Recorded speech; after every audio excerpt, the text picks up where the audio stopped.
أعوذ بالله من الشيطان الرجيم. بسم الله الرحمن الرحيم. يا أيها الذين آمنوا ادخلوا في السلم كافة ولا تتبعوا خطوات الشيطان إنه لكم عدو مبين. فإن زللتم من بعد ما جاءتكم البينات فاعلموا أن الله عزيز حكيم. يا أيها الذين آمنوا ایہا کسانو چیمان روڑ دے ادخلو داخل شیطاسو فی السلم فاسلام کے کافتن پورا پورا ولا تتبعو او تابداری مکوئے تاسو خطوات الشیطان دا قدمونو دا شیطان انہو لکم بیشک دا شیطان ستاسو دپارا عدو مبین دشمن دے خکارا.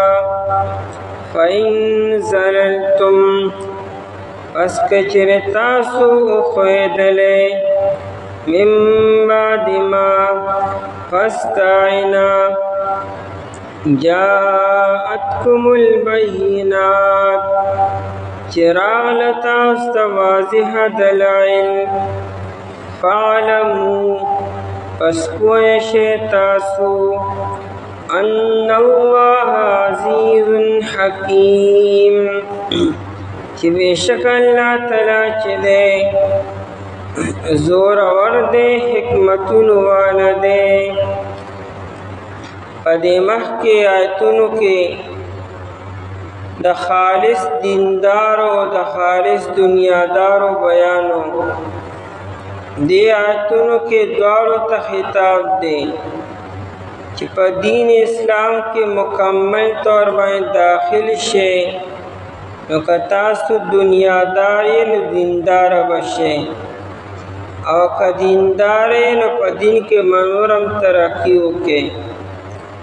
دارنگ مخ کے دا حج پا بیان کے ویلشیو چی بائدہ سے خلق دے چاگی دنیا کم خوبی واری حسنہ و پا آخرت کم حسنہ واری و دیاتنو کہی چی حسنہ بسنگ حاصلی گی تاوستا خوبی بتاسو کے سنگ رازی کمال بتاسو کے سنگ رازی دا کمال دراتلو ذریعہ اسلام کے داخلی دل دی اور اسلام کی باب پورا پورا داخلے گیا با نمگڑے یوئی سنا اسلام دا تمام احکامات و دا زندگی نم دے.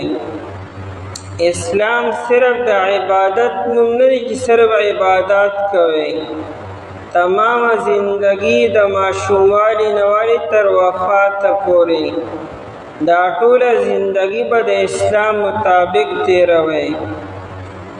اسلام اور نور مذہبون کی دا فرق تے کہ نور مذہبون صرف دا عبادت گاہون پوری بھی اور اسلام صرف دا مساجد اور دا عبادت گاہون پوری نہ دے. اسلام گھریلو زندگی معاشرت و معاملات و عبادات و اخلاقیات و لین دین اور سیاست و حکومت تمام شعبے دے اسلام شعبی دی اور دا طول دے اسلام مطابق با اسلام پرنگ کے رنگول واڑی تو اسلام کے اوپر تاسو داخل شے. او که تاسو دا غواړئ چې د اسلام برکات تاسو ته پوره حاصل شي نو بیا اسلام کې پوره داخل شئ.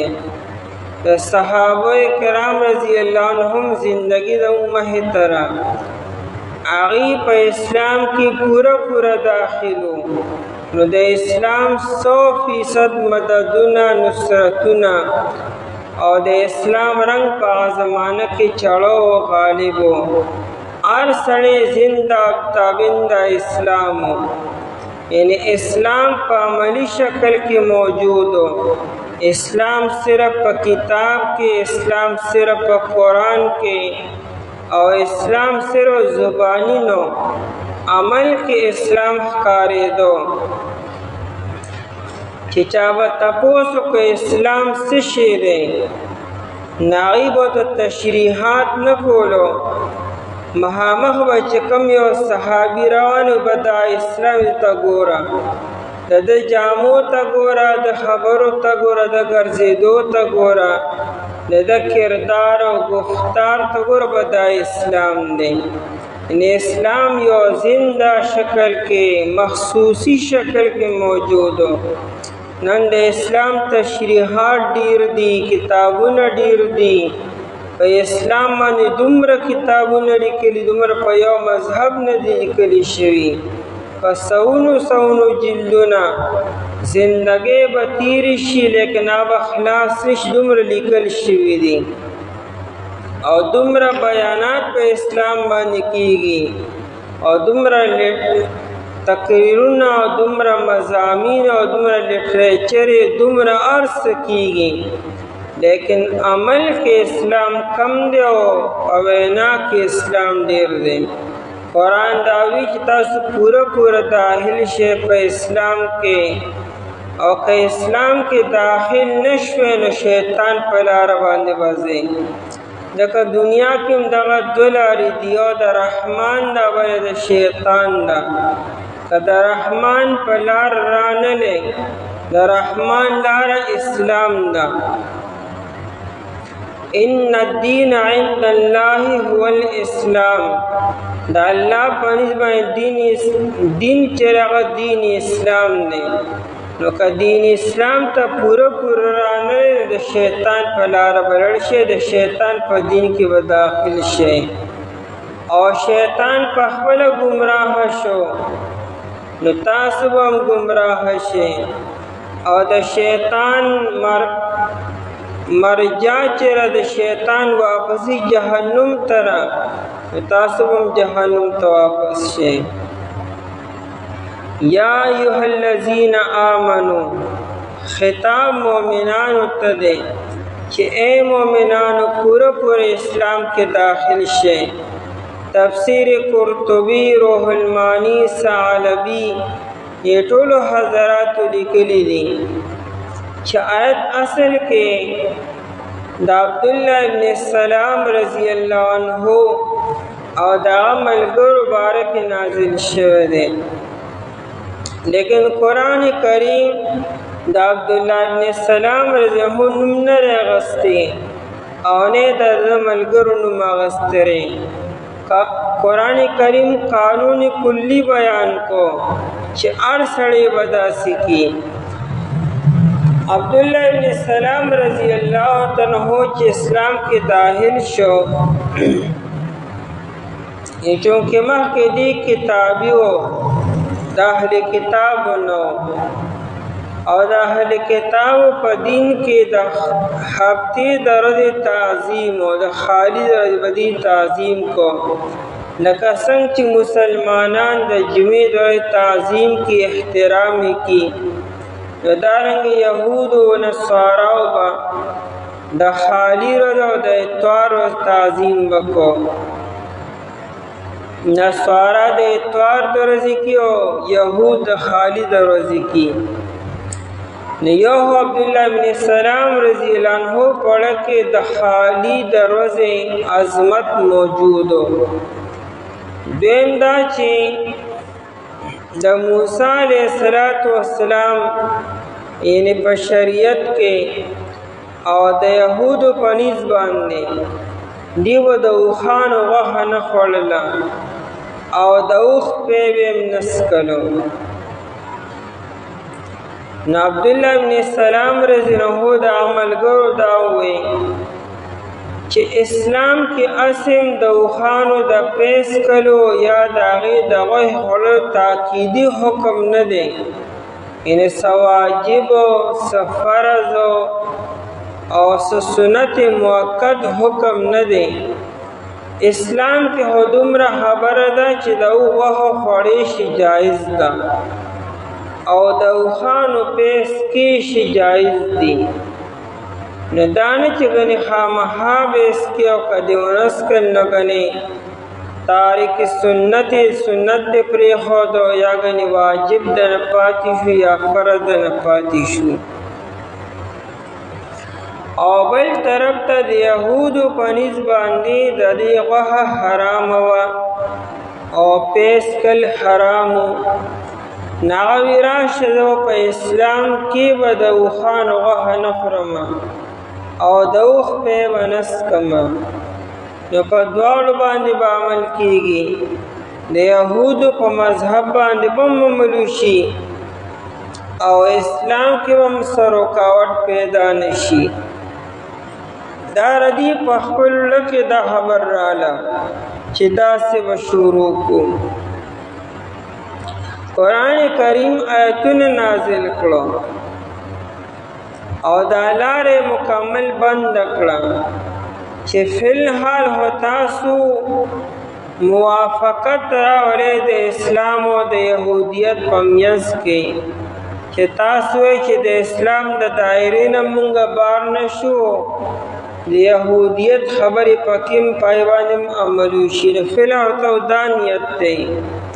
خو کېدی شي رفته تاسو د دواړو مذهبونو منځ کې موافقت راولئ او کېدی شي اسلام نه وځئ او په یهودیت ته بیا واپس شئ.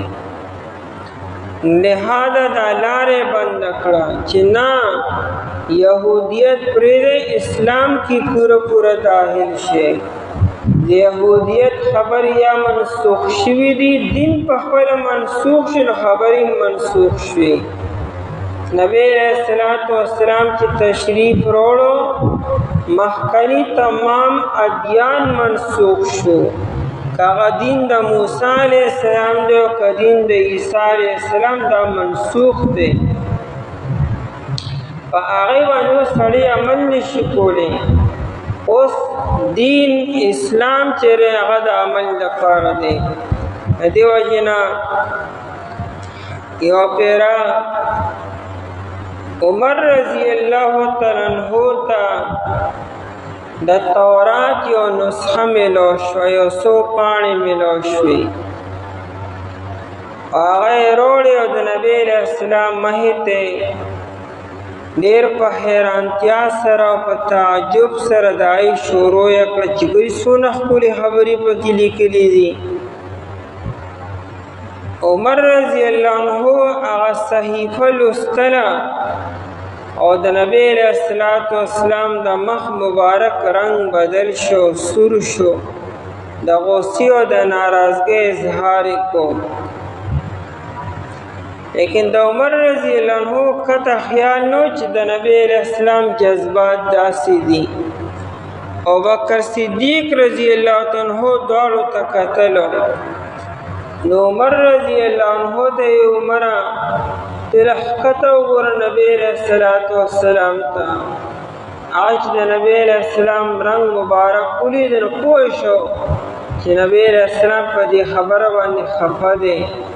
نو فوراً ویې رضیت بالله ربا وبالاسلام دینا وبمحمد صلی الله علیه وسلم نبیا. یعنې مونږ د الله تعالی په رب کېدو باندې راضي چې زمونږ رب دی او اسلام زمونږ دین دی او نبی علیہ السلام زمونږ پیغمبر دی. بس په دې خبر راضي زمونږ ایمان دی. نو نبی علیہ السلام وفرمایي چې زه موجود یم او تاسو دا کوئ. زه را ژوندی یم او تاسو د تورات نسخې راخلئ. او بیا وفرمایل چې دا هو تورات شریف دی. کچری موسی علیہ السلام لو کان موسی حیا، که موسی علیہ السلام دی وخت کې موجود وي او ژوندی وي، لما وسعه الا اتباعی، هغه به صرف او صرف زما تابعداري به کوله، هغه به په خپل تورات باندې عمل نه کو، هغه به عمل په قرآن کریم باندې وکوبه. دا مسله ده. عیسی علیہ السلام برازی، دا د حدیث متواتر سره دا خبره، دومره حدیثونه چې تواتر ته رسیدلی چې راځي به د قیامت نه مخکې. حالانکه عیسی علیہ السلام یو لوی پیغمبر دی، صاحب شریعت دی، صاحب کتاب دی، اولو العظم انبیاءو کې دی. لیکن عیسی علیہ السلام چې کله تشریف راوړي نو هغه به په عیسایت باندې عمل نه کوي، هغه په انجیل باندې عمل نه کوي. انجیل به ورته یادي، دا نه چې انجیل به د هغه نه هېر شوي، هغه به ورته یادي، او د هغې باوجود به هغه په انجیل شریف باندې عمل نه کوي، د نبی علیه السلام په شریعت باندې به عمل کوي، په شریعت محمدی باندې به عملون کی او دا به جاری کی او نافذی به مو. ها چې په کوم مسله هغه ته په قرآن او په حدیث کې واضح میلول شي او بیا مجتهد به اجتهاد وکړي، یعنې هغه به نه شافعي المسلک کوي، نه به حنفي المسلک، نه به امام ابو حنیفه صاحب تابعداري کوي، نه د امام شافعي صاحب او نه د امام مالک او نه د امام احمد بن حنبل صاحب. دا به په خپله مجتهدي، یعنې هغه په خپله د قرآن او د حدیث نه اجتهاد وکړي، مسایل به راوباسي. څنګه چې دې څلورو حضراتو د زندګۍ تمام مسئلې اسانو الفاظو کې د قرآن او د حدیث نه راوباسلي دي، موږ نه تیار ایښودې را. دارنګه عیسی علیہ السلام به په خپله د قرآن او د حدیث نه د مسائلو استنباط او استخراج وکړي، مسئلې به راوباسي او عمل به پرې کړي. چې دومره لوی انبیاء کرام علیهم السلام په خپلو کتابونو باندې عمل نه کړي، د هغوی شریعتونه ځکه چې منسوخ دي، نو څنګه به یو سړی په اسلام کې په یهودیت باندې او په نصرانیت باندې به عمل وکړي. یا ایها الذین آمنو، ای هغه کسانو چې ایمان یې راوړی دی، ادخلوا داخل شئ تاسو فی السلم په اسلام کې، کافتن پورا پورا. اسلام خو چاته ښکاري نه چې ګنې اسلام یو کور دی که یو مکان دی چې هغې ته ور داخل شي، خو دا دې ته ویل کېږي تشبیه المعقول بالمخصوص.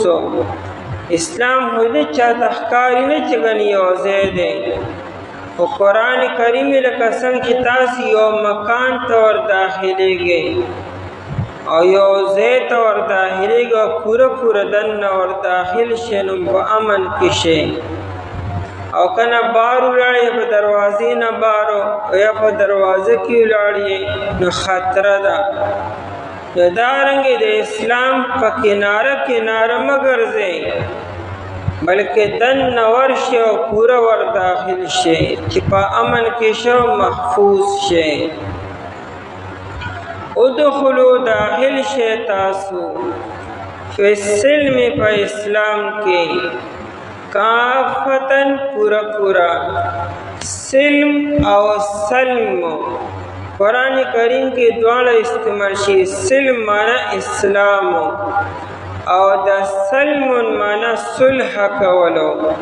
وَإِن جَنَحُوا لِلسَّلْمِ فَاجْنَحْ لَهَا وَتَوَكَّلْ عَلَى اللَّهِ. کدا کافران مشرکان تا سر صلح کی تو سرم صلح وکا. او دلته دې سلم په معنا د اسلام سره او کافتن پورا پورا.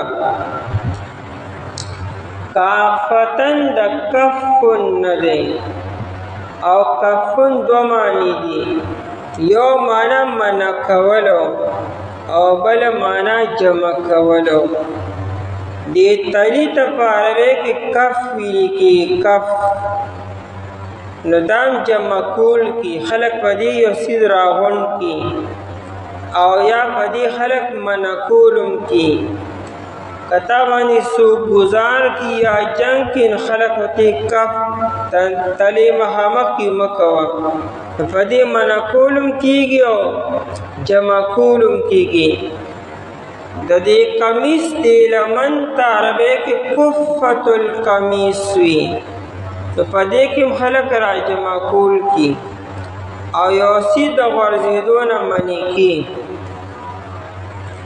او دارنگی دا تلی چی دا کم چابڑی وی نا آئی تا کفت المیزان وی نا اغم پتلک را جمع کول کی چکم چابڑی دے نو پکف کی مکفوف البصر چاہتوی چی رسترگو نظری تلیوی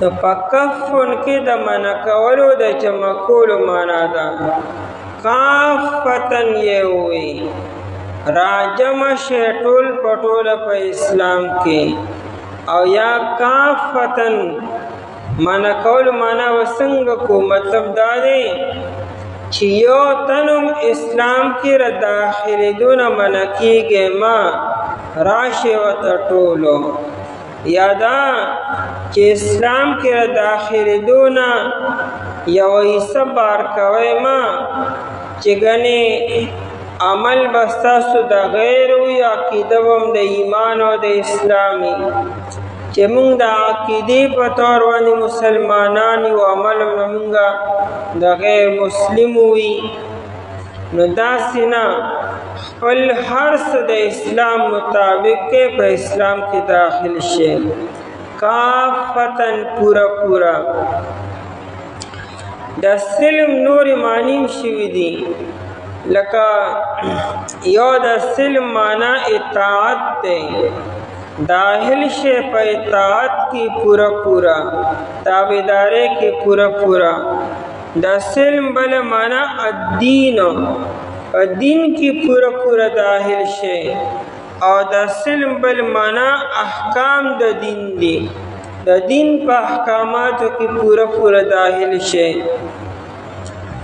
اور سفیان رحمہ اللہ بوی وَإِذَا السِّلْمْ مراد فی انواع البر کلها ننیکے چی سمرہ قسمنا دی انواع دی پاٹولو کی پورا پورا داخل شے اسلام چی دے خبردار چی اسلام سمرہ شعبی دی پا تمام شعبوں کے داخل شے حذیفہ بن الیمان رضی اللہ عنہ بوی وی دا اسلام اتی سیدی و دا غاتو والو اسو کے داخل شے او بیاوی الصلاة سهم منزی و ایسدا و الزکاة سهم زکاة بلی صدا والصوم سهم روجہ بلی صدا والحج سهم حجر بلی صدا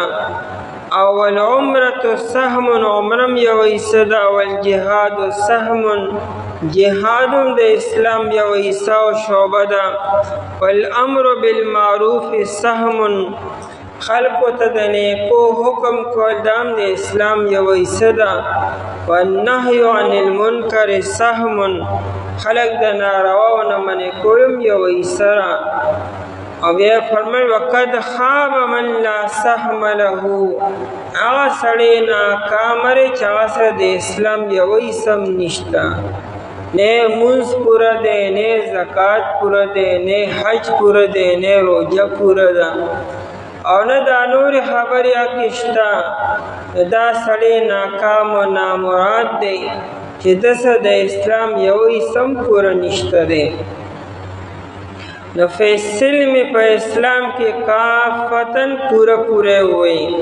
مطلب دا دے چې عقیدم د اسلام مطابق کې، عملم د اسلام مطابق کې، خپل معاشرتم د اسلام مطابق کې، خپل معاملاتم د اسلام مطابق کې، عبادات او احکامات ټول د اسلام مطابق کې. او دې یو نمونه زموږ د پاره صحابه کرام رضی الله تعالی عنهم دي. د صحابه کرام رضی الله عنهم کورونه، بازارونه او جماعتونه او معاشرت او اخلاقیات تمام د اسلام مطابق وو. ارس د اسلام پرنګ کیو نو غالب وو او د هغې روب دا په کافرانو په غیر مسلم باندې وو. یعنی ایران وانته کې 6000 سال حکومت را روانو. د فارس د حکومت د 6000 سال نه د دنیا په تاریخ کې دومره لوی حکومت چا نه دی کړی څومره چې ایرانیانو کړی 6000 سال. او دارنګې رومیان د 1000 سال نه دایي حکومت را روانو. او اسلام د 100 کالو د 23 سال او د 24 سال حکومت دغه او د 23-24 سال والا یو ریاست او یو حکومت چې دی هغه د 6000 سال او 1000 سال دنیا نه لرې کړو. دا وجه دا وه چې پای کې اسلام په عملي زندګۍ کو هر څه د اسلام مطابق و. نو د الله تعالی مددونه 100% و. کافتن پورا پورا ولا تتبعو او تابعداری مکوي تاسو. ولا تتبعو تابعداری مکوي څه مطلب ته د اسلام نه وړې دی یا د اسلام یو اسلام پرېښوده نو بیا دا ګویا کې ته د شیطان تابعداري وکړه. ولا تتبعوا تابعداري مکوئ خطوات الشیطان د قدمونو د شیطان. خطوات جمع د خطوتن او خطوتن قدم ته ویل کېږي. نو د شیطان د قدمونو پیروي او تابعداري مکوئ. یعنی د اسلام نه اوړېدل ګویا کې د شیطان تابعداري کول شو. انکارم مکوي، عملم مکوي، پریزه سستی مکوي. انه لکم عدو مبین. او دا شیطان چیرې د ستاسو لپاره یو ښکاره دشمن دی. شیطان چا خیرخوا نشي کېدی. شیطان ظالم د خپل ځان خیرخوا نه شو چې د الله تعالی د حکم نه صراحتاً مخالفت کو ستاسو بس خیر خواشي. د شیطان هر خبره کې شیطانت دی. کدی په ظاهره کې د نیکه حکم هم تاسو کې نه کې به شیطانت دی. پای کې دنه همها گمراهی بوي. بس مطلق د شیطان پیروي بالکل مکوئ، د رحمان پیروي وکئ. انه لکم عدو مبین. بیشک دا شیطان چې ستاسو لپاره دشمن دی. عدو کې د منډې معنا پرته را عدا یا عدو عدوا منډه وهلو. دی دشمن ته ولې عدو وایي؟ دیم ستا په نقصان کې منډې وهي کوشش کی. د شیطان ته ولې عدو وي؟ شیطان 24 घंटे د مسلمان په نقصان کې لګیارې منډه وهي کوشش کی. او مبین سرګند او ښکارا اے ظاهر العداوت یا بین العداوت. په تمام دشمنانو کې د شیطان دشمنی چې د ښکاره دشمنی ده. یعنی په دې کې څه شک نشته چې دا دشمن دی او حقیقت کې دشمن دی. ځکه چې د الله تعالی په دربار کې د الله تعالی مه ته خپلې خبرې کړي دي چې به داسې کوم داسې کوم داسې کوم به. یعنی مسلمان به نه پرېږدم، انسان به نه پرېږدم. نو لہذا د شیطان دا دشمنی خو واضحه ده. او کړم دې دا کارو زمونږ نیکو زمونږ نیا آدم علیه السلام بیبي حوا علیه السلام د ښکلي ښکلي ځایونه راوباسلو نو ابن آدم تا به څنګه دې پرېږدي فإن زللتم پس که چېرې تاسو وښویېدلی زلتو ښویېدلو ته وي دا قدم چې د انسان وښویېږي ته زلت ویل کېږي او دا ښویېدل کم دی کېږي چې کله مین ځوي او خټې وي او اوبه وي هلته د انسان خپه وښویېږي انسان د ښویېدلو اراده نه کړي او نه قصد کړي او نه تر مخکې نه پس چې به دې کې راغورځېږم خو ناڅاپه راغورځېږي او راغورځېږي انسان کله چې غفلت سره قدم دی او که انسان سوچ سمجھ سره قدم دی نو دی بیا نه راغورځېږي اوس ګورې بل خوا او قدمونه ږدې لاندې نو خامخا به ښویېږي به او چې انسان راوښویېږي نو بیا خو چې عرض یې مات شو نو او د بدن عرض یې ووته بیا نو دغه رنګې که چېرې تاسو په غفلت سره قدمونه ږدئ او دارنګې په غفلت سره روان یې نو شیطان خو تاسو پسې لګي وبه مو ښویي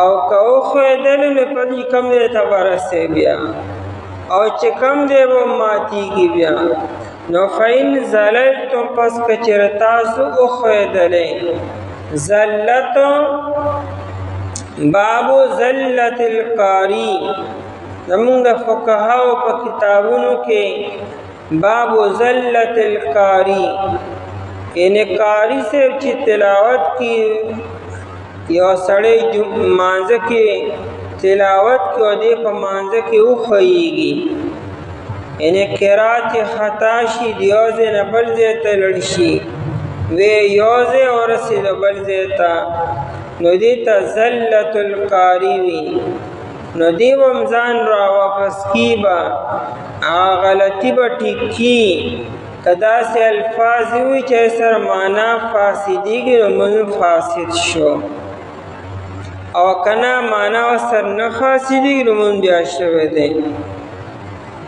فإن زللتم پس که چېرې تاسو وښویېدلی قرآن کریم څونه ناشنا تعبیر وکړو یعنې که تاسو عمل پرېښودو که تاسو سستی وکړه نو یو مسلمان جانبوج کر عمل نشي پرېښودی مسلمان بلا څنګه جانبوج کر عمل پرېږدي او څنګه به هغه سستی به وکړي نو قرآن کریم څومره مهذب انداز کو چې مسلمان ستا خدا شان نه دی چې ته به سستی وکړې او ته به په خپل عمل پرېږدې نو دا ستا عمل پرېښودل ګویا کې ته وښویېدلې بغیر ارادې نه فإن زللتم پس که چېرې تاسو وښویېدلی من بعد ما پس د عناجاتکم البیناتو چې راغله تاسو ته واضح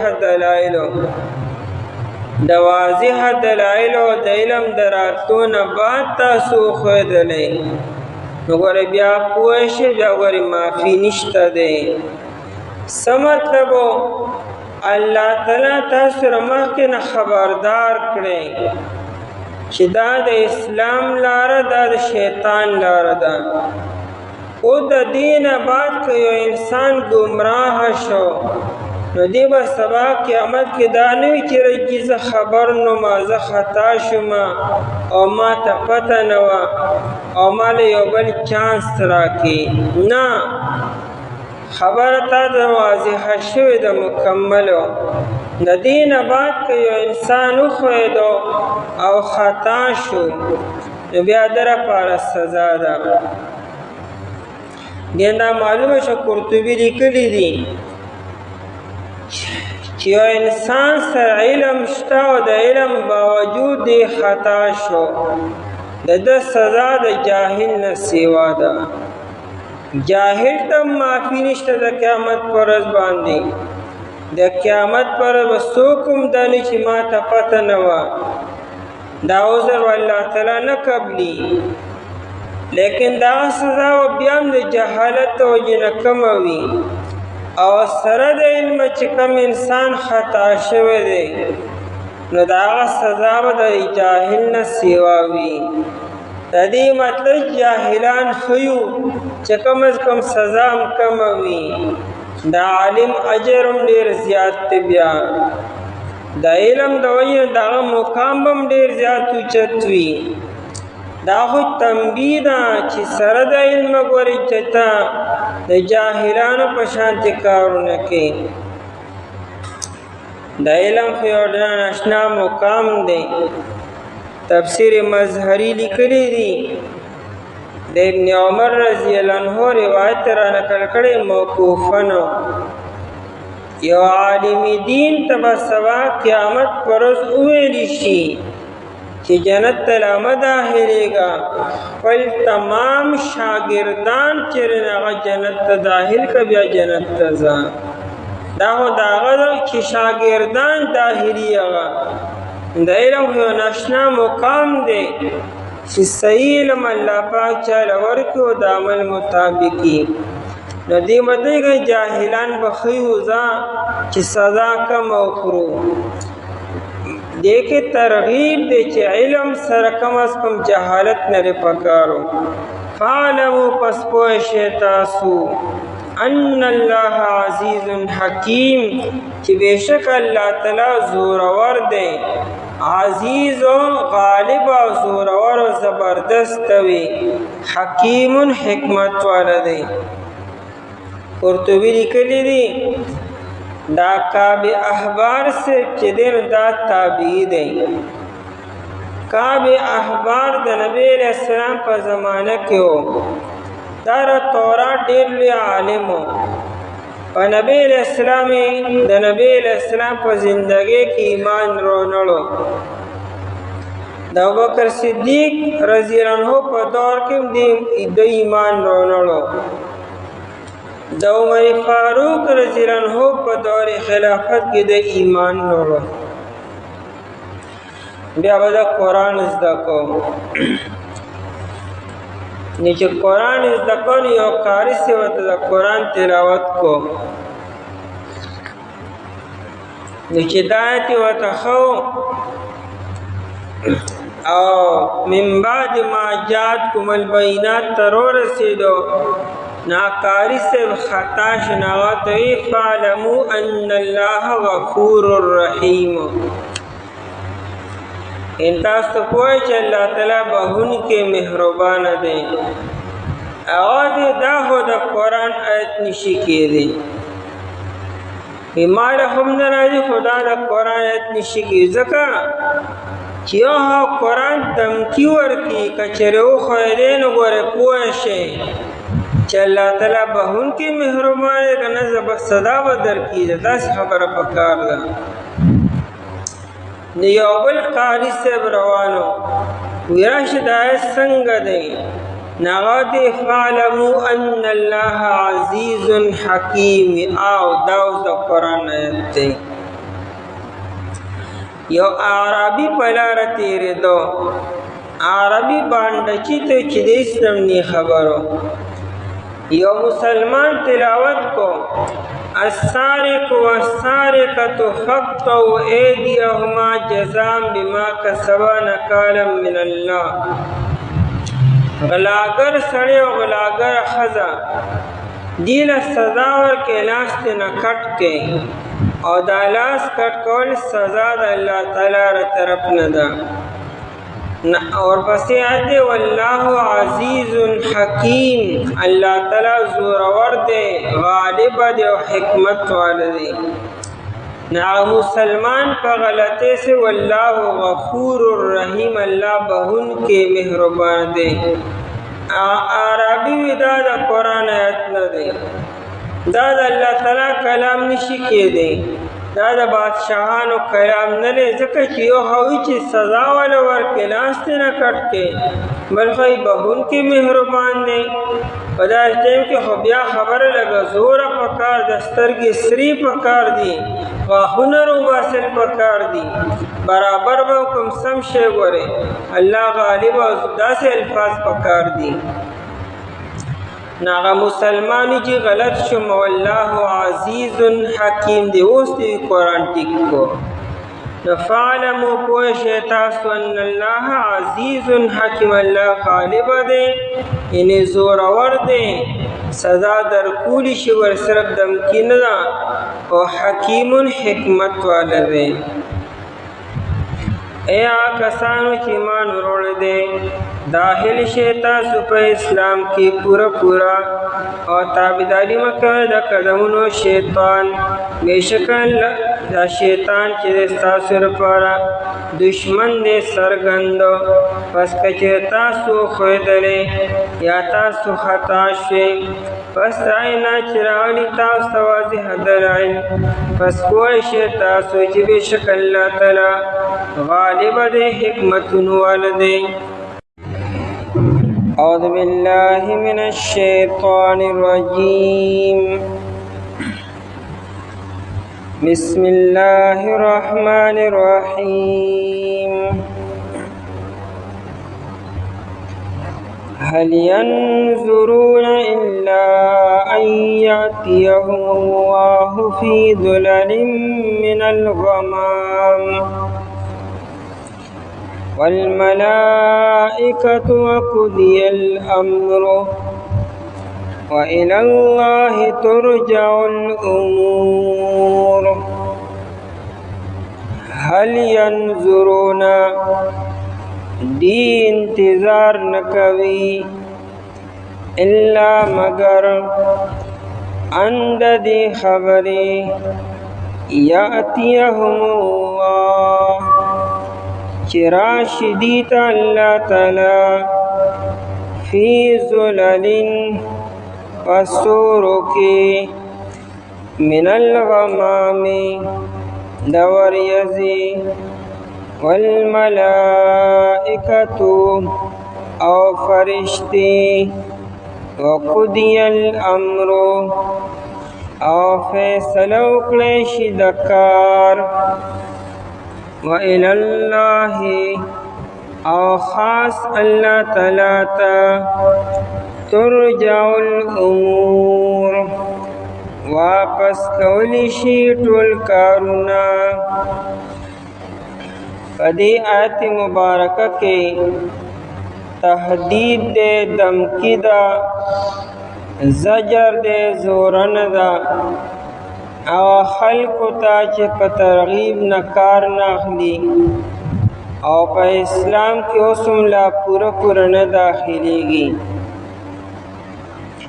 یا اغا خلق تا زورن چکم منافقان دی لکه مخکې د منافقانو ذکر مشو نایت دمکی دا چې دی ایمان ولی نه وروړي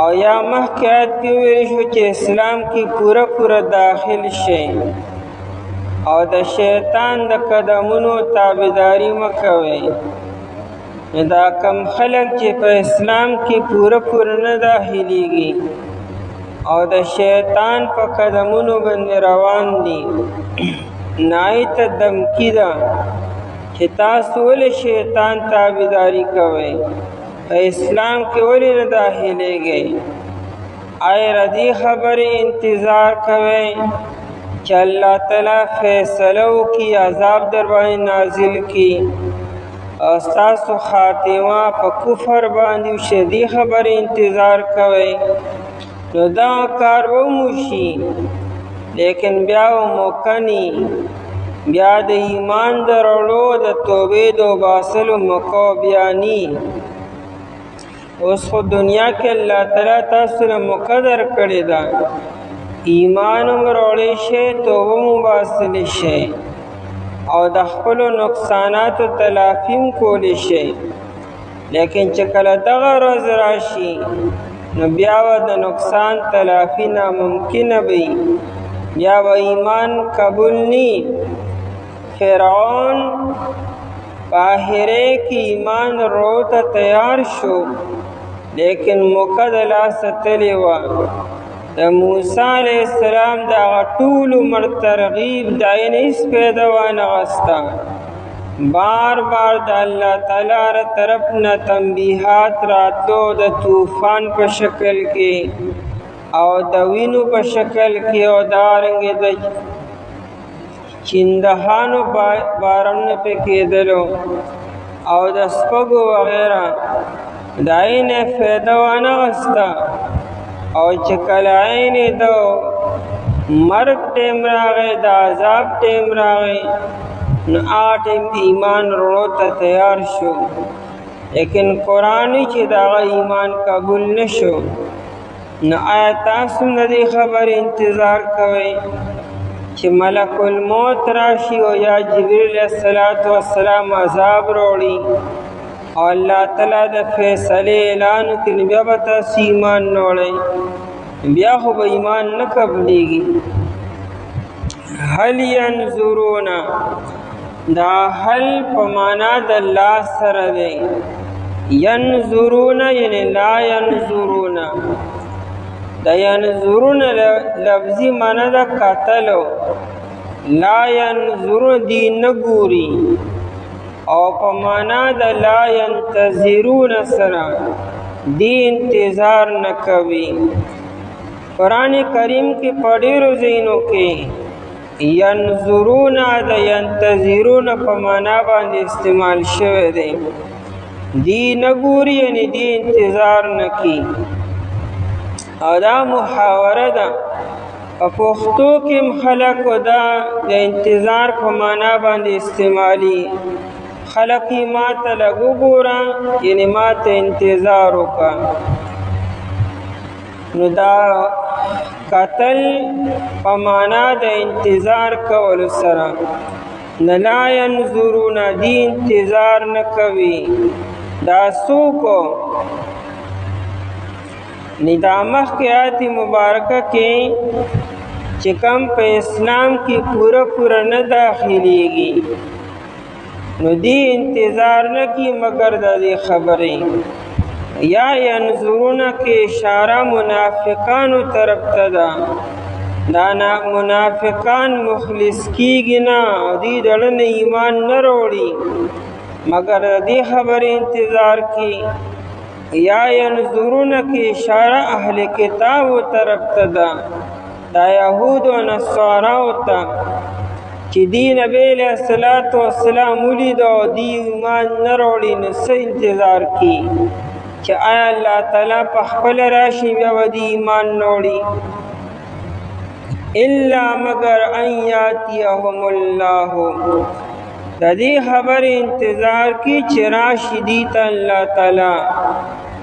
الله تعالی و تراشی فی ظلالن زلل جمع دا ذلتن دا او دا صاحبان تا سوری تویل کیگی کا سوری دا وریزی وی کا سوری دا سپر وی او یا غا سوری دا خیمی وی ار آسی چپتابانی سوری کے تا زلل وی لکیگی نفی زلالن پا سورو کے او دا سوری بیا دلتا من الغمام دا وریزوی چه دا وریزوی سوری پا دی باندی راشی او الملائکت و فرشتیمو آیت مبارکہ تفسیر کے گن اقوال دی اللہ تعالی چراشی دیتا او الله تعالی چې رازینو په سورو کې برای چې دا سوري د وریزي بوي او فرشتي و تراشي دیات مبارکه کې یو د متقدمینو زموږ چې کوم د صحابه کرام رضی الله تعالی عنهم او دای زمانه ته نږدې چې کوم حضرات داغي مسلک دی ناغي آیت پخپل ظاهر باندې دی الله برازي او د وریزو په سورو کې برازي وا او فرشتي و مرازي او د دې کیفیت بسوي الله تعالی بلک څنګه راځي د وریزو په سوري کې ردی کیفیت نمونږ نیو خبرو، مونږ ته ردی کیفیت نره معلومو. نه نبی علیہ الصلوۃ والسلام بیان کړی دی او نه الله جل شانو په خپل په قرآن کې ردی بیان کړی دی چې د الله تعالی په دې سورو کې راتل به څنګه کیفیت به سوي. نو دای کیفیت شریعت نه بیان کړي.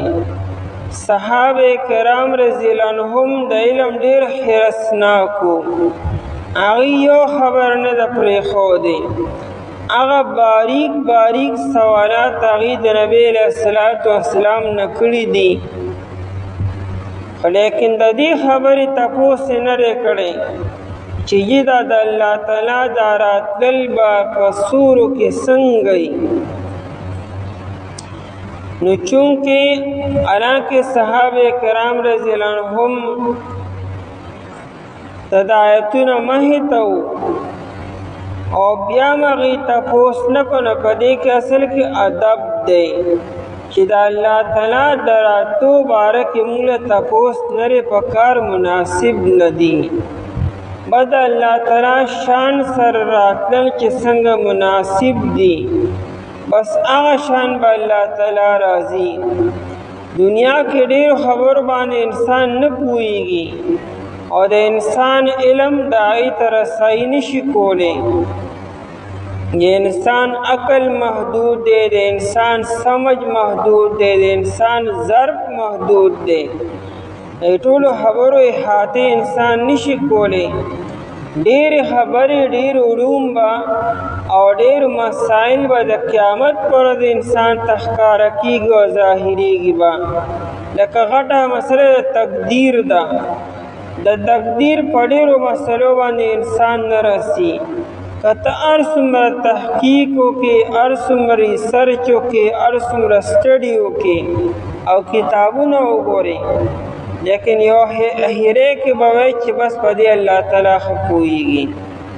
نو دا شان د الله تعالی دا راتل په سورو کې دا به څنګه به دې کیفیت مونږ ته نه دی معلومه. د الله جل شانو شان سره چې څنګه مناسب او لایقي اللہ تعالی بغا شانتی راضی. دیو جنا ابن عباس رضی اللہ تعالی عنہ فرمائی کہ هذا من المکتوم الذي لا يفسر، ودا غپٹی خبری چی تفسیر مناسب نرو تفسیر نر پکارو. دا غپٹی خبری دی پٹ رازون دی دا اللہ تعالی شان سرا چرا دی وضاحت و تشریح و تپوس و اغنر پکارو. یہ تا متشابہات وی دا اللہ تعالی دا بعد خاص صفات مبارکی انسان بخاموشی اختیاری. نمون با دا علم اللہ تا اسپارو چا اللہ تعالی پر خبر باندې خپوئیگی. څنګه چې قرآن کریم کی حروف مقطعات تی، حدیث سورتونو په شروع کې الف لام میم او الف لام میم را داغي معنا او مفهوم متند معلومو. دې علم الله تعالی سره دی، دارنګ تام دی، دې علم الله تعالی سره دی. وجدادا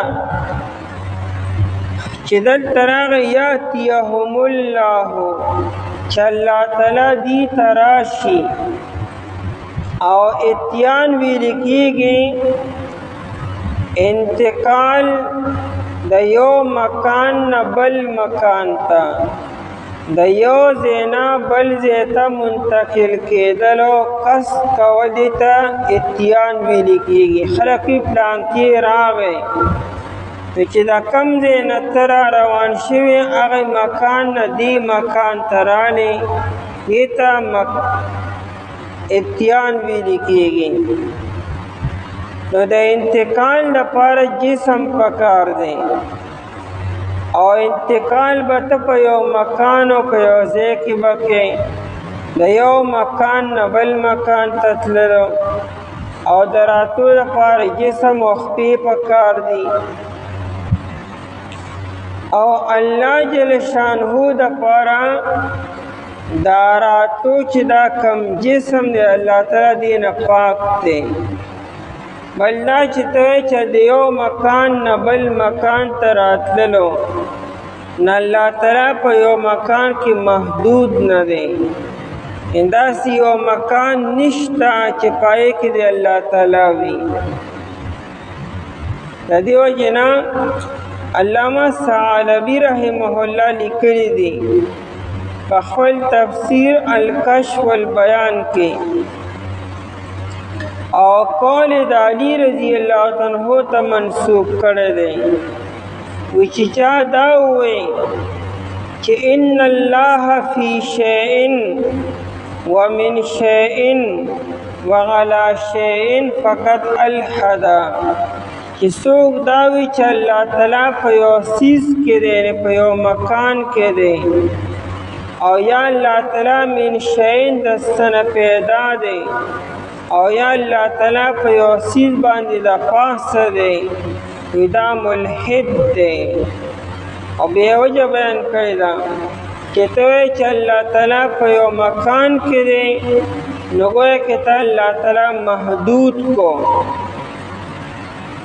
او کته چې الله تعالی من شیئن دیو سین نگویا کہ پیدا شو لتا تا حادث کو چگنی اللہ تعالی محکی نو بیا پیدا شو او کتے چھ اللہ تعالی پیوسیز باند دے نو بیا اللہ تعالی تا پیوسی بند پاس سکو او اللہ تعالی تمام خبر نپاک دے نو دی علم بس صرف اللہ سر دے اللہ تعالی پخل شان سر چې څنګه لایق یا شان بل الله تعالی راضی یاتیهم الله راضی بدی الله تعالی د خپل شان مطابق فی ظلال من الغمام فسور کې د وریځونه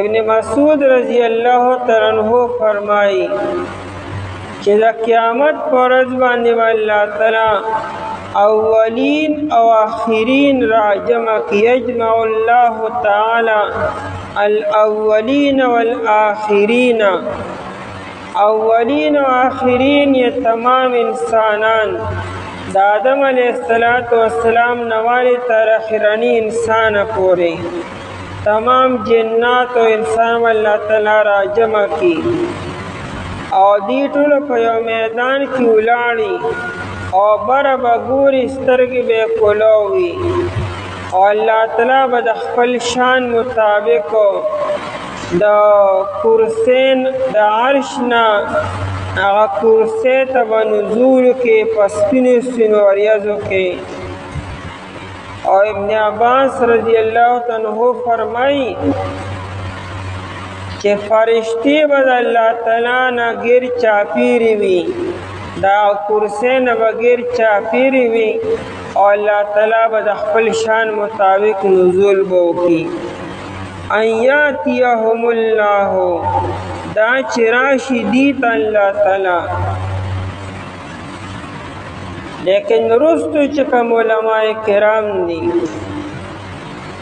چې ایت متأخرین ویل کېږي ناغی پدے کی تعویل کی پایات یهم اللہ کی آغیوی دا اللہ تعالی دراتون مراد اللہ تعالی حکم دے آیات یهم اللہ یعنی آیات یهم امر اللہ دا اللہ حکم بدی تراشی اور اللہ تعالی دا حکم دراتون مراد یا ردی دا مرگ فیصلہ دا چې الله تعالی دې د مرګ فیصلو کې عذاب وتراولي او امام قتاده سے بھی چې د آیات یهم الله نه مراد ملک الله تعالی چې د مرګ فرشتي راولېږي یعنی دې د مرګ فیصله الله تعالی وکړي آیات یهم الله د الله تعالی حکم راشي د مرګ دی اور دی فیصلو دی خاتمه دی وشي نه دی خبر انتظار کی او دریم تفسیر دا چې مراد د الله تعالی عذاب دی چې څنګه مخکنو قومونو باندې عذابونه راتلو نو دیم د هغې انتظار کوي چې په دې باندې عذابونه راشي آیا بیا به دې ایمان نه وړي نو آیا مخکنو قومونو چې کله عذابونه راتلو نو هغې هغه ټایم کې ایمان وړو ته خو تیار شو آیا د هغې ایمان قبول شو چې دې ایمان به قبول شي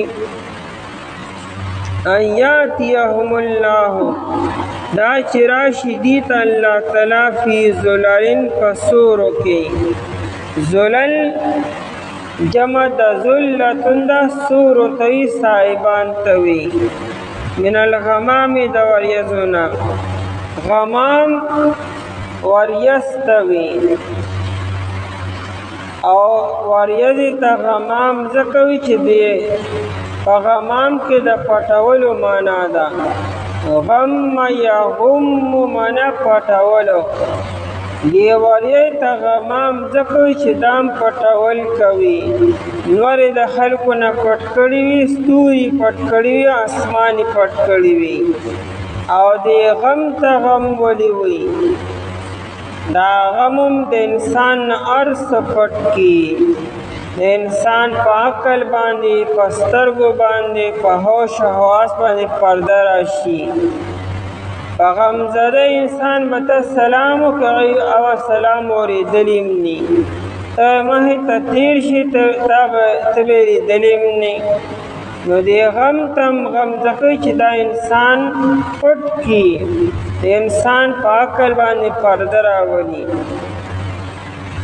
والملائکة فرشتے او فرشتے مراشی اللہ جل شانو سر او فرشتے مراشی لکا بل جگہ قرآن کریمی وجاء ربک والملک صفا صفا اللہ جل شانو مراتلو کی او فرشتے بم قطار قطار راشی وقضی الامر او فیصله وکړی شي د کار نه مراد دی د هلاکت الله تعالی فیصله وکړي نو فیصله سم شوی دار چا یا خدای چې الله تعالی د وخت نه مخکې دی فیصله وکړي د خپل ټیم نه مخکې په عذاب راولي دې خبر انتظار کوي او یادا چې کم ټیم مقرر دی دغه ټیم انتظار کی چې الله تعالی فیصله وکړي یا مراد نه قیامت دی او یا په دنیا کې د هر انسان خپل مرګ دی او د عذاب د راتلو ټیم دی وقضی الامر او فیصله وکړی شي د کارو یعنی خاتمه وشي کائنات الله تعالی درهم برهم کی نادی ردی خبر انتظار کی وَإِلَى اللَّهِ تُرْجَعُ الْأُمُورِ او خاص اللہ تعالی تا ترجعو واپس کولی شی الامور ټول کارونه سمطلبو که فی الحال مرگ نرازی او عذاب نرازی او دی پا دی خپل کفر و شرک و نفاق و گناہونو کی لگیا دیوی دا ټول ارس محفوظ کیگی دا انسان ہر عمل آغا جمع کیگی و محفوظ کیگی و اللہ تعالیٰ تا پیش کیگی نو یورد و اللہ تعالیٰ اسم حساب کتاب کی دا حساب کتاب روز اسم مقرر دا کدا وحن مخ کی عذاب رانغی ردی مطلب دانا چه گنی خبر ختم شوا پاتی شوا دا حساب کتاب روز اسم را روان دا دا سب اسم اللہ تعالیٰ تو پیش کیگی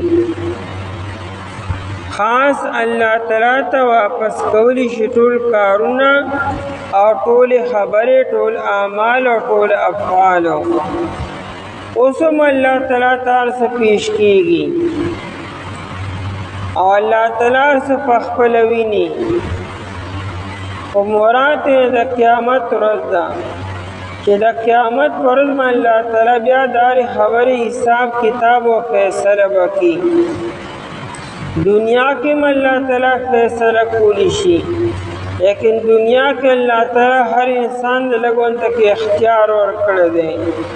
بادشاہانو فیصلے کی، قاضیانو فیصلے کی، ججانو فیصلے کی، مشرانو فیصلے کی. د قیامت پر ورځ به څوک هم د چا باره کې فیصله نه کوي، صرف الله تعالی فیصله کوي د هر چا باره کې.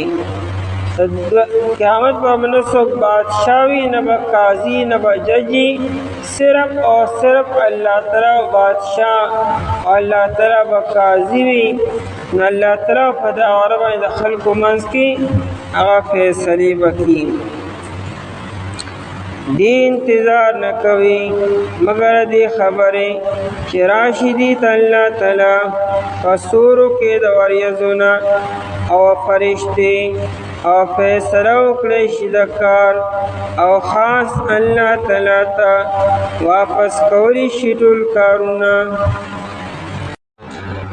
اعوذ بالله من الشیطان الرجیم. بسم الله الرحمن الرحیم.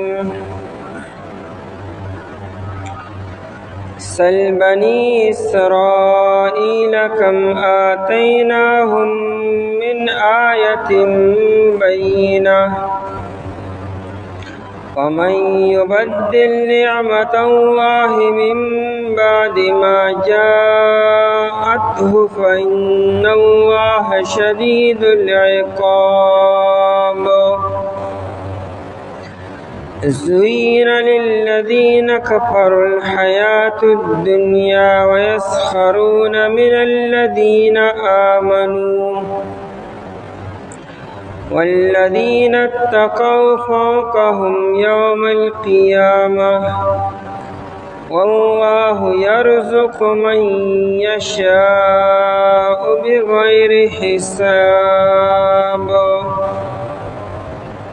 سل بنی اسرائیل تتپوسو کا د بنی اسرائیلنا کم آتیناهم چې سمرا ورکړې مونږ دیتا من آیت بینہ د نحو واضحنا ومن یبدل او سوک چې بدل کی نعمت اللہ نعمت اللہ تعالی لرا من بعد ما جاءته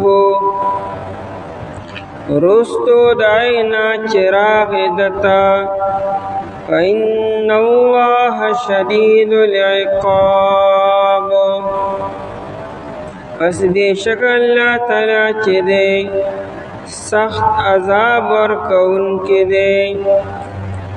زوین للذین کفروا خیست کړی شوی دی د پاره دا کسانو چې کفر یې کړی دی الحیات الدنیا ژوند دنیا ویسخرون او دی ټوکې کوي من الذین آمنوا کسانو پوری چې ایمان وروړی دی والذین اتقوا او ها کسان چې پرهیزګار شو فوقهم د پاس د دیووی یوم القیامت ورځ د قیامت باندې والله یرزق او الله تعالی رزق ورکوي من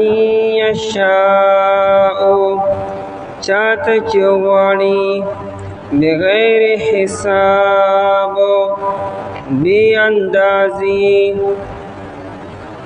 پدې دو آیتونو کې د انسانانو د دو مرضونو بیان کی چې د انسانانو زوال او نقصان د دو خبرو د وجې نه کیږي. لومړی خبره ناشکري ده چې کله یو قوم یو جماعت یو مذهب والا د نعمت ناشکري وکړي دی د الله تعالی په نظر کې وغورځېږي او پستې طرف ته روان شي. او د هغې یو غټ مثال بني اسرائیل دی. په بني اسرائیل باندې الله تعالی ظاهري او باطني نعمتونه کړي وو. په زرګونو انبیاء کرام علیهم السلام بني اسرائیل ته لېږلي شوي وو. هغه د اسحاق علیه السلام نه والې تر عیسی علیه السلام پورې مشهور انبیاء کرام علیهم السلام او غټ درې کتابونه تورات شریف او انجیل شریف او زبور شریف او سره د صحیفو دي ته ورکړی شوي.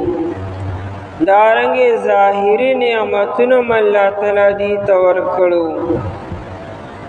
چې هر یو نعمت د معجزې نه کم نو.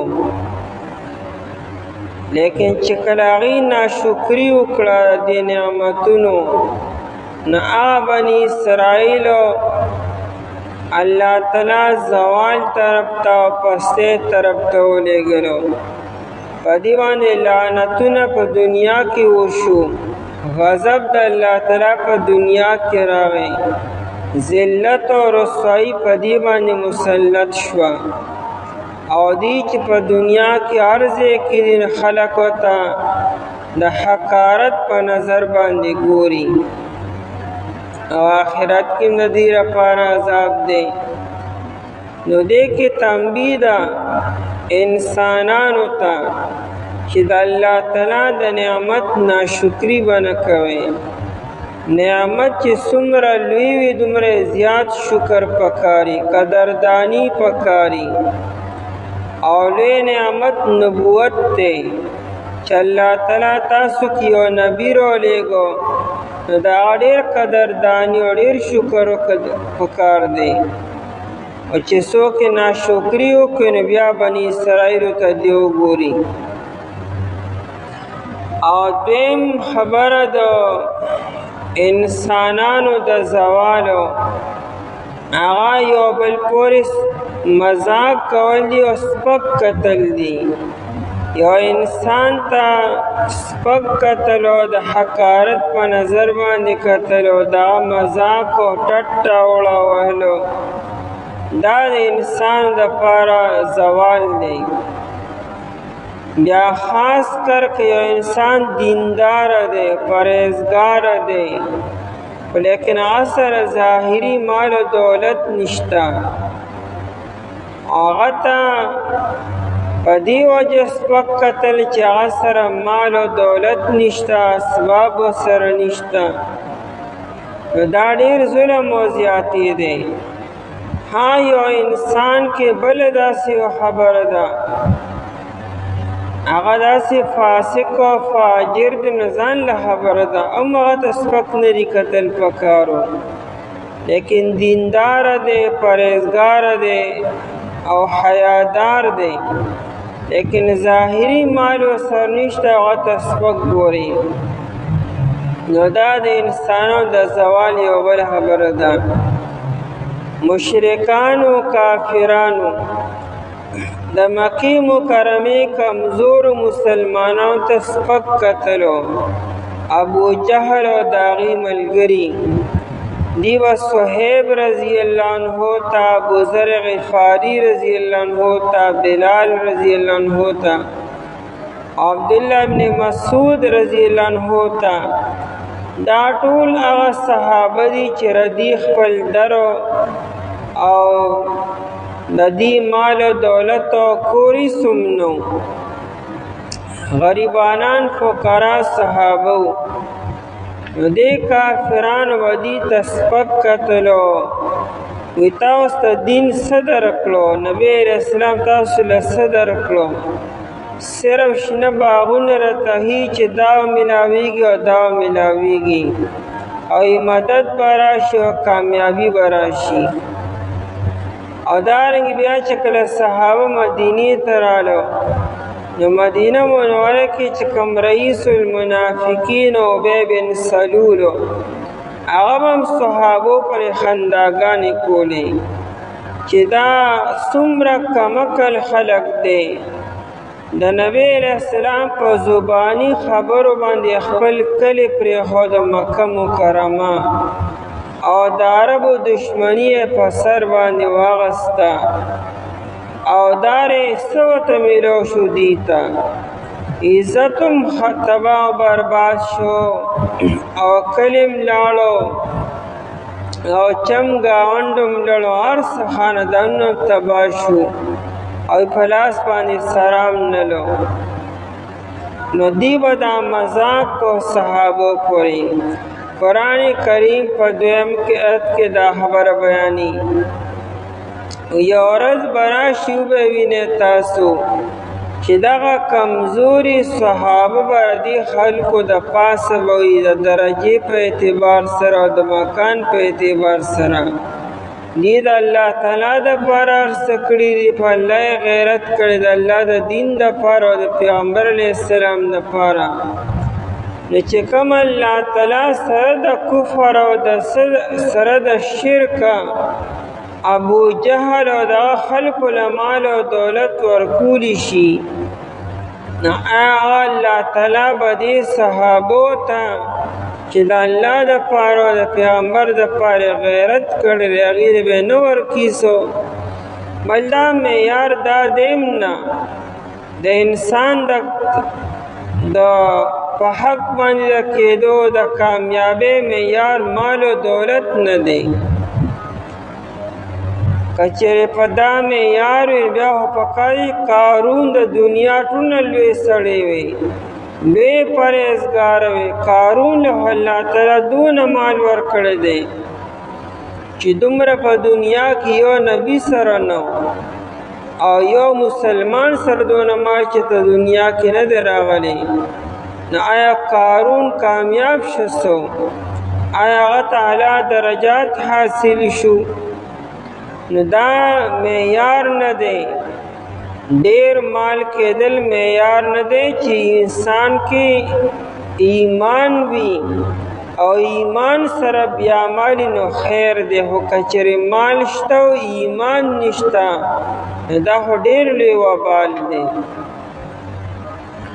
سل بنی اسرائیل تپوس وکړو، سل د سوال نه دی، سوال وکړه. مخاطب نبی علیہ السلام دی یا هر یو انسان دی، هر انسان دی لږ تپوس وکړي د چانه بنی اسرائیل د بنی اسرائیلونه او بیا بنی اسرائیلو کې د مدینې منورې یهود مراد دي ځکه دا نږدې و مخاطبو. نصارا مدینه منوره کې نو او کونو ډیر کمو ځکه نصارا په نجران کې په یمن کې وو. یهودو درې قبیلې مدینه منوره کې وې او ردی واسطه مسلمانانو سره ډیره وه. اتلک د دینه تپوس وکړه. عام طور سوال د دې لپاره کېږي چې انسان ته د یو خبرې علم نی نو په سوال سره علم حاصلول غواړي. دلته کې دا سوال د علم حاصلولو باره کې نه دی چې ګنې پته نشته موږ ته نو تاسو موږ ته خبر راکړئ. دا دې ته تهدید دی، زجر دی. یعنی خبر خو موږ ته معلومه ده خو دې ته لږ ور یاد کا چې ستاسو مشرانو ته پلارانو ته الله تعالی څومره نعمتونه ورکړي وو، هغې چې ناشکري وکړه نو د هغې انجام څه شو؟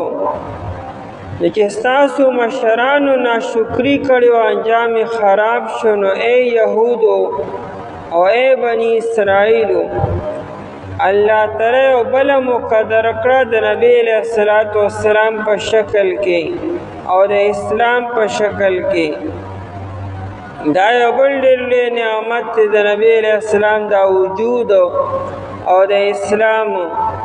نو که د دې ناشکري وکړئ تاسو نو ګویا که تاسو د مخکنۍ سزا نه هغه عبرت وانغستو نو بلې سزا ته تیارول غواړئ.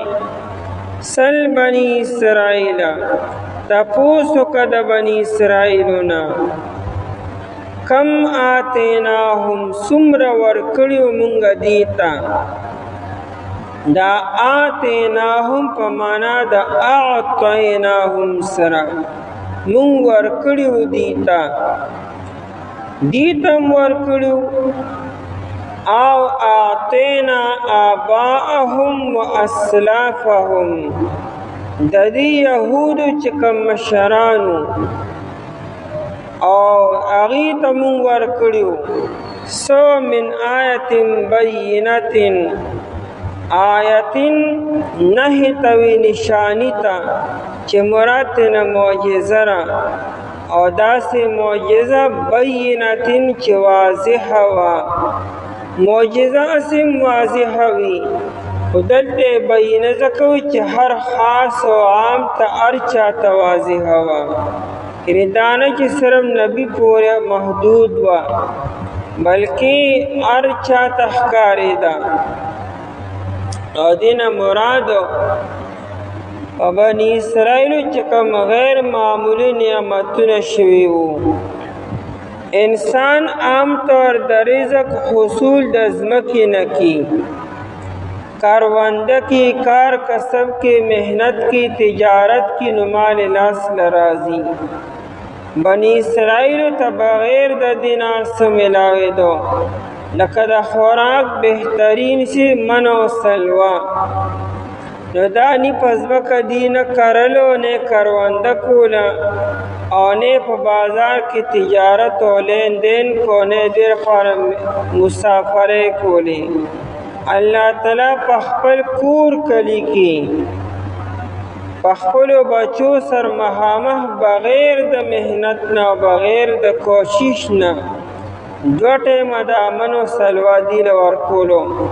نو د امن او سلوا نعمت هم دی معجزه هم ده ځکه چې دا بغیر د محنت نه حاصلې ده. دارنګې اوبه چې دي دا موږ یا د باران استعمالو او یا زیات د ځمکې نه موږ راوباسو د کوهي نه د ټیوبویل او د پمپ په ذریعې سره. لیکن دی له چې الله تعالی اوبه ورکولې نه هغه نه دي کوهي کنستی دی او نه چینه راوباسلې ده او نه پمپ کنستی دی او نه پمپ یې لګولې ده نه بل څه. د یوې ګټې نه الله تعالی دی له تازه اوبه ورکولې او چې ګټه به کم ها ګرځوله اوبه به ورسره هم ګرځېدې به. موږ داسې اوبه نشو ګرځولی د پمپ او د کوهي، لیکن دې سره به ګټه روانه وه اوبه به یې نه راوتې به. دا معجزه هم شوه نعمت هم شو. دارنګې د ستوري دپاره موږ انتظامات کو، دا ټینټونه شامیانې موږ لګو، څونه ګران کار دی. او دیر الله تعالی د سوري انتظام د وریځ ښکلې صفا سپینه وریځ بغیر د خرچې نه او بغیر د فیس نه الله تعالی ورکوله. د رڼا لپاره موږ څومره بجلي او څومره لایټینګ کو او دیر الله تعالی په میدان کې د رڼا انتظام مفت. دا ټولې معجزې وي اصل کې. دارنګې د بهیر کلزم نه اوړېدلو ایر پر نه لانچونو نه بحري بیړۍ وې نه جهازونو نه بل څه نه کښتۍ.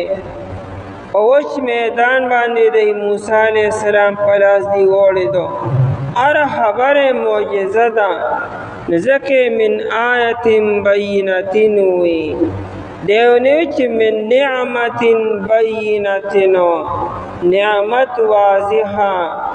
دا نعمت صرف نعمت نو، دا نعمت هر یو بذات خود معجزه وه. ځکه من آیت بینات وي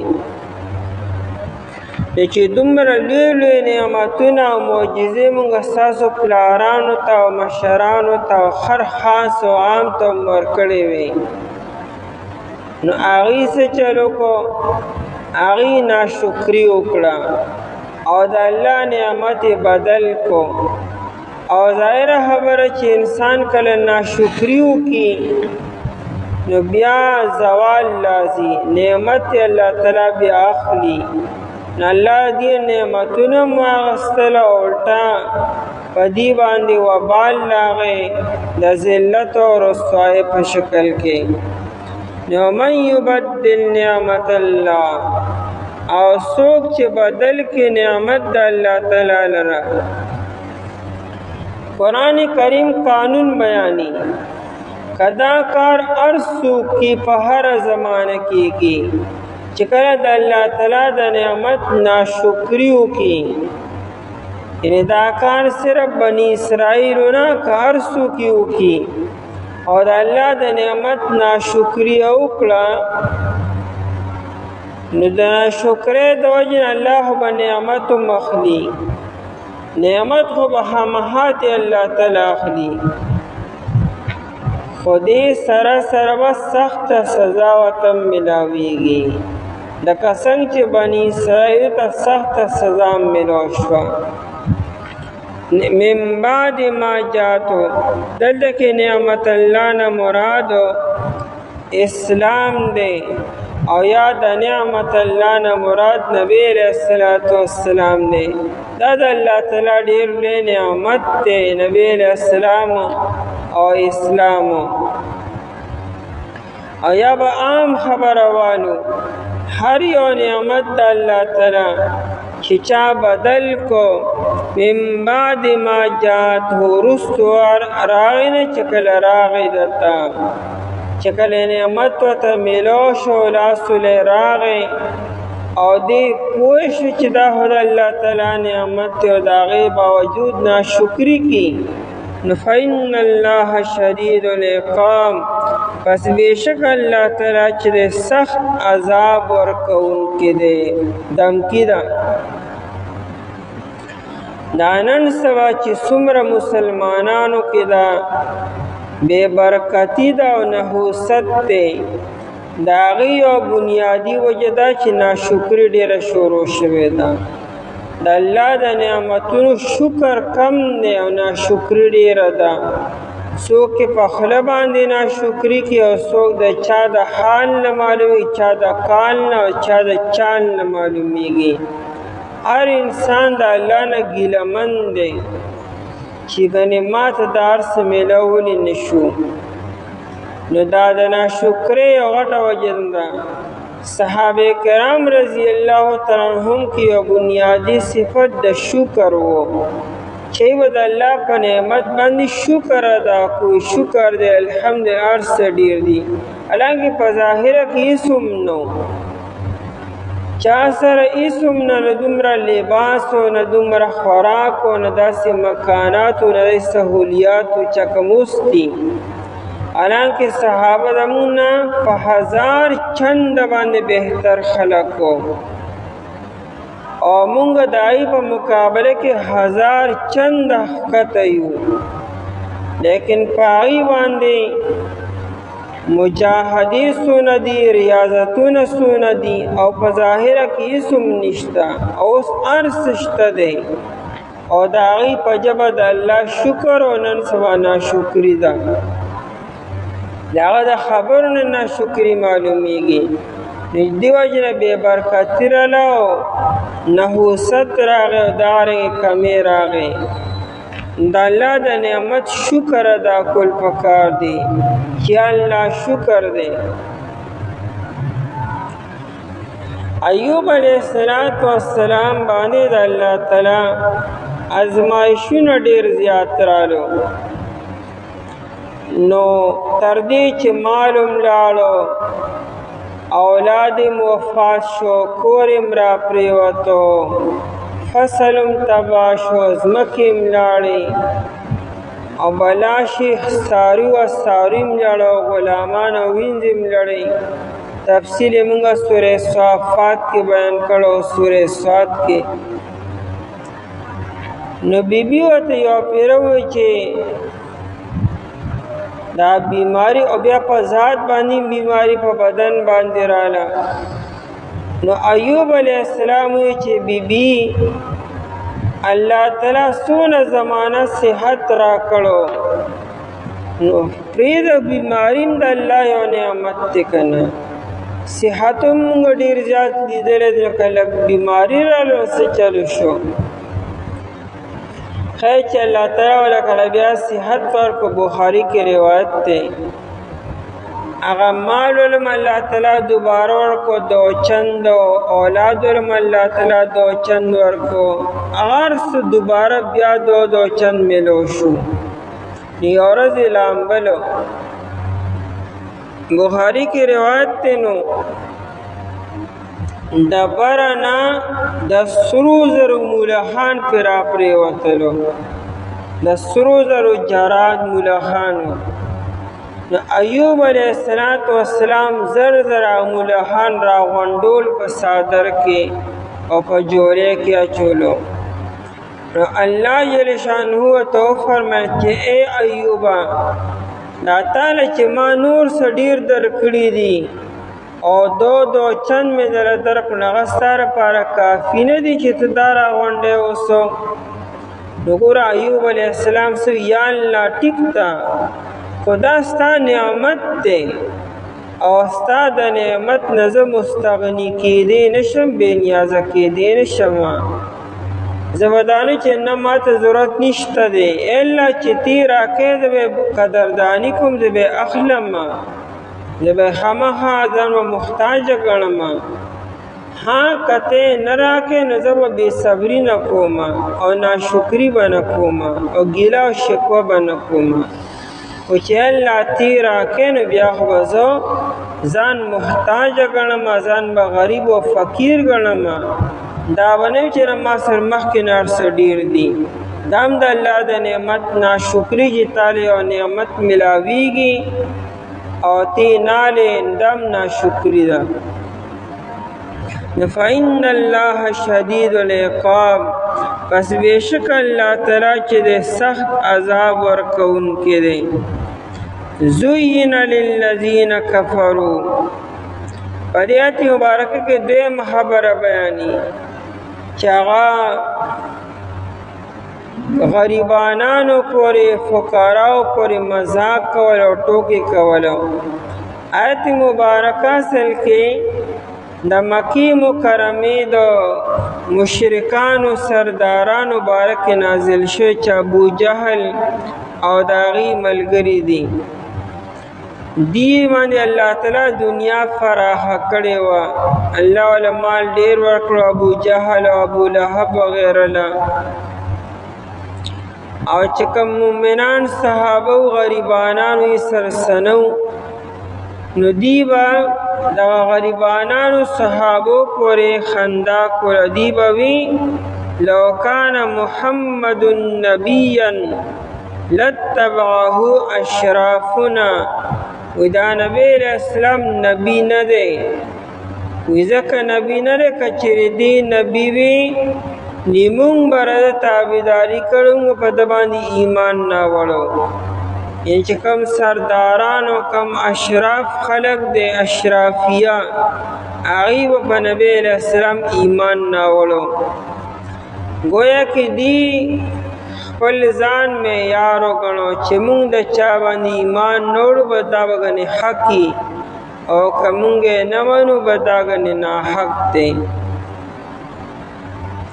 او دویم کولداری چی دادا عبداللہ بن عبی بن سلول بارک نازل شو دے مدینہ منورہ کے آغا دا صحابو بارک دا خبر کڑی وا چی انظروا الى هؤلاء الذین یزعم محمد انه یغلب بهم یوگو رکنا دا نبی علیہ السلام سمر پلوی خوب باندی ادرے ہو پدی گمان کرے زو په دې بیارو مددګار یو څو صحابو سره زو په مکی والا باندې غالبېږم به.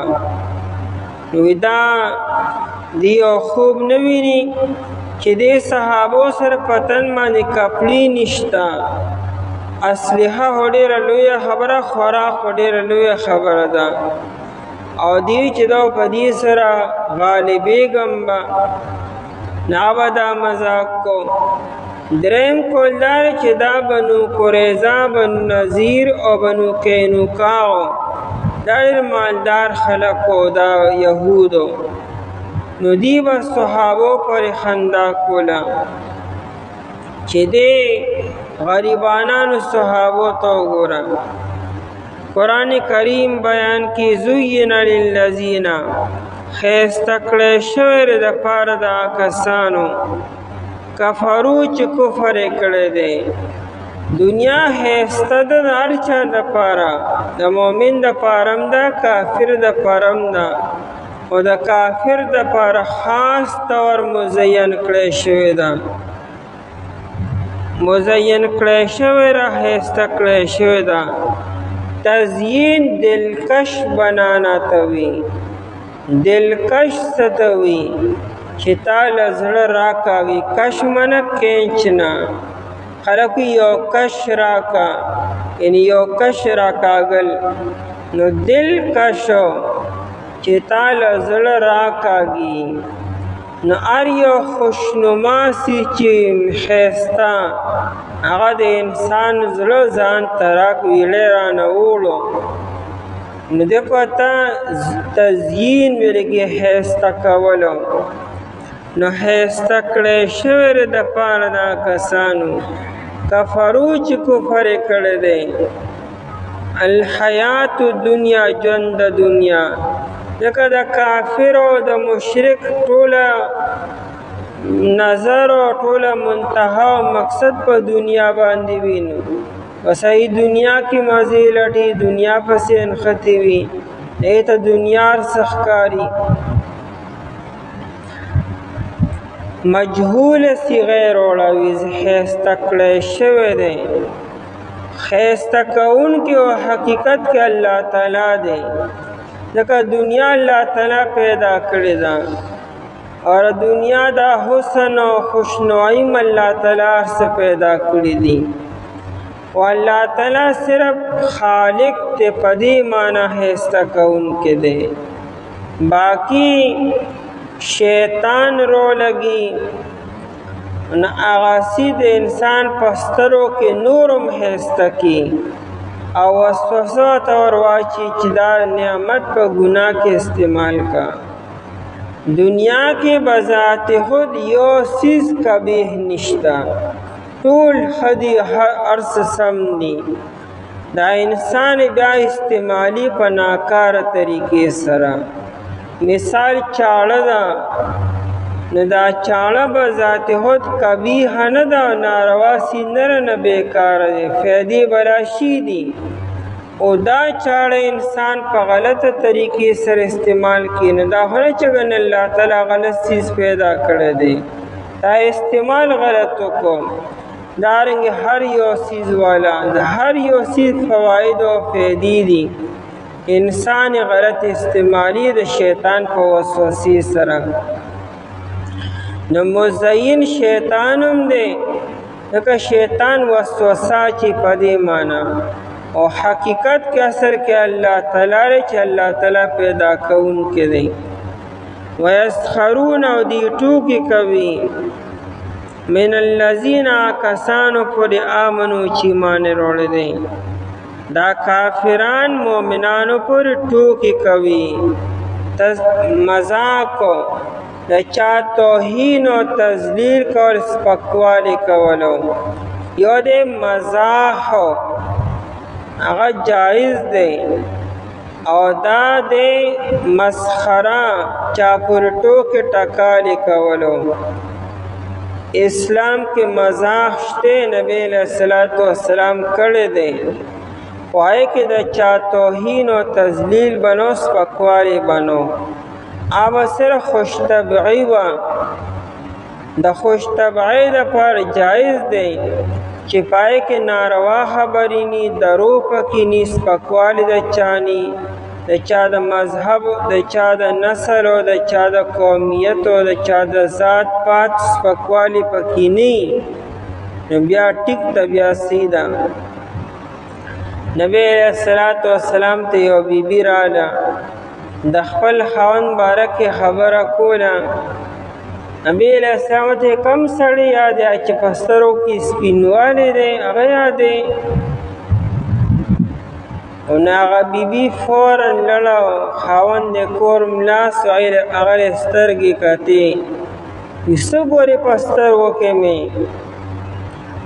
وی نبی علیہ السلام چې دا په سترګو کې سپینوالی دی. وی سپینوالی پکې دی که نه؟ د هغې چې به سپینوالی نه دی څو؟ او دا خبره ټیک هم ده، په دې کې د چا توهین او تذلیل هم نشته، حقیقت هم دی، دروغ هم نه دي. نو دا مزاح دی، دا نبی علیہ السلام کړی. بله واقعات داسې موجود دي چې نبی علیہ السلام کړی دی. یو صحابي راوایي چې ما له یو اوښه راکړه چې زه په سفر وکړم. نبی علیہ السلام منډه دله د اوښې یو بچی ورکړې. هغوی چې زه په بچي باندې سفر څنګه کوم؟ نو هر یو اوښ هم د چا بچی دی که نه، اوښه دغه شان راځي دنیا ته. د نبی علیہ السلام ټولې خبرې حقایق او پکې خوش طبعي وه. نو دلته کې یسخرون یادي، د چا پورې ټوکې کول، دغه مذهب پورې، دغه په ذات پورې یادي. من الذین آمنوا، کسانو پورې چې ایمان یې وروړی دی. یحیی ابن معاذ وی بئس القوم قوما، وی هغه قوم ډېر ناکاره قوم دی. ان استغنا بینهم المؤمنو، که یو مؤمن له الله تعالی لږ مال ورکي، لږ ښه زندګي وله ورکي، لږ ښکلې ورځې به الله تعالی راولي، نو حسدوه، دي ورسره حسد شروع کړي. او وإن افتقر بینهم، که چرا غریب شي، حالات په سخت راشي، نو استذلوا، خلق ورته بیا سپک ګوري، ذلیل ورته ګوري. حالانکه دا حالات په دنیا کې په انسان کله انسان اوچت شي، اپ ډاون خو انسان سره تړلې خبرې دي، زندګۍ سره اونچ او نیچ او نشیب او فراز. نه به انسان ته سپک ګوري، نه به ورسره حسد کوي. نو فرمایي چې یحیی ابن معاذ چې دا قوم ډېر ناکاره دی. ابوبکر صدیق رضی اللہ تعالی عنہ لا تحقرن احدا من المسلمین، مسلمانانو کې یو تن تم سپک مګورا. ولی ان صغیر المسلمین عند الله کبیر، او مسلمانانو کې اکثر چې کمزوري وي کنه، دا د الله تعالی په نزد ډېر اوچت وي.